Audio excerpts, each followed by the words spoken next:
Welcome to a space where ideas spark curiosity, questions ignite answers, and inspiration transforms lives. This is Mind Alchemy, your destination for unlocking potential in everyday life. Ever wondered how AI models like ChatGPT can chat, code, or even create?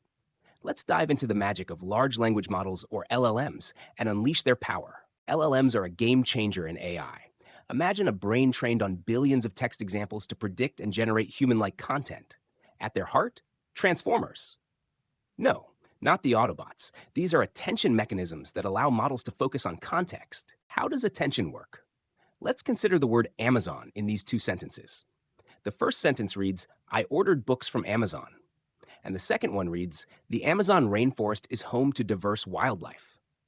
Traditional embedding methods assign a single vector representation to Amazon, making it hard to differentiate between the e-commerce giant and the forest. However, attention mechanisms address this challenge by computing context-dependent weights. The model analyzes the surrounding words, ordered books versus rainforest, and calculates attention scores that indicate which context is more relevant. These scores are then used to adjust the representation of Amazon, assigning a higher weight to the word ordered in the first case, indicating the company, and a higher weight to rainforest in the second, indicating the forest. By doing so, attention allows the model to differentiate between the two meanings of Amazon, capturing the semantic nuances and improving comprehension. Why do LLMs matter? Because they're everywhere. From writing emails to crafting poems, they empower industries. And guess what? You don't need to be a tech genius to use them. Let's build magic with code. In this code, we're using a model and tokenizer from the Transformers library to work with a pre-trained language model. Let me walk you through the code. Here, we're importing AutoModel for Causal LM and AutoTokenizer from the Transformers library. AutoModel for Causal LM is a class used for causal language modeling, and AutoTokenizer is used to convert text into a format that the model can understand. Let us run the cell. Next step is to load the model. In this line, we're loading a pre-trained model called Microsoft/Phi3 Mini 4K Instruct. This is a model created by Microsoft that has been trained for generating text based on instructions. We specify a few important options. Device map equals CUDA. This tells the program to use a GPU, graphics processing unit, for faster processing, rather than just the CPU.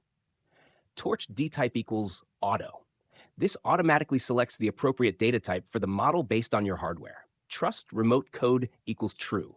This allows the use of code from remote sources. In this case, the pre-trained model, which is required for some models.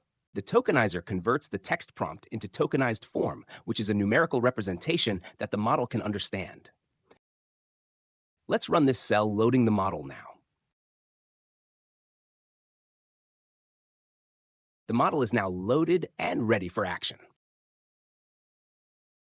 In this cell, the prompt is defined as a string that instructs the model to write a story with a moral for kids. Next, the tokenizer to convert the text prompt into tokenized form, which is a numerical representation that the model can understand. The return tensors equal PT argument tells the tokenizer to return the tokens in the form of PyTorch tensors. .input IDs is then used to extract the tokenized input.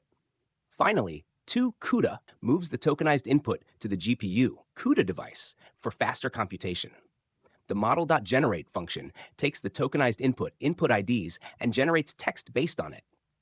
The max new tokens equal 50 argument ensures that the model generates up to 50 new tokens, words or pieces of words, beyond the initial prompt. Let's execute this cell. Finally, this line decodes the output from tokenized form back into human-readable text using the tokenizer's decode function. It prints the resulting story, which includes the generated text based on the prompt. The generated story is incomplete since it is limited to 50 words or 50 tokens, as previously mentioned. From the previous example, we were introduced to the concept of tokens. Generative language models not only produce outputs in the form of tokens, but also process inputs in the same manner. Consider the example. The quick brown fox jumps over the lazy dog. Tokenization is the process of breaking text into smaller components, known as tokens. Each word or subword is transformed into a token and assigned a unique identifier. For instance, the might be mapped to ID 101, quick to 102, and so on. This tokenization process enables the model to understand and generate text effectively. Now let us once again load the model. Let's now provide the prompt with 50 output token size. Now the output is generated. Let us decipher the token IDs for the input prompt.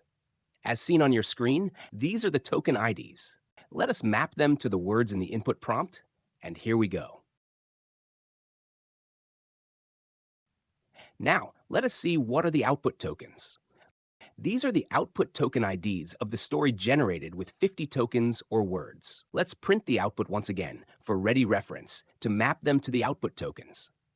This cell will now decode as an example some of the output token IDs to the subsequent words in the output. As seen on your screen, story belongs to token ID 5828, with belongs to token ID 411, and so on. If you found this tutorial helpful, like this video, subscribe for more AI tips, and share it with a friend. Check the description for links to our Udemy course for automating your daily tasks with generative AI, and I'll see you in the next video.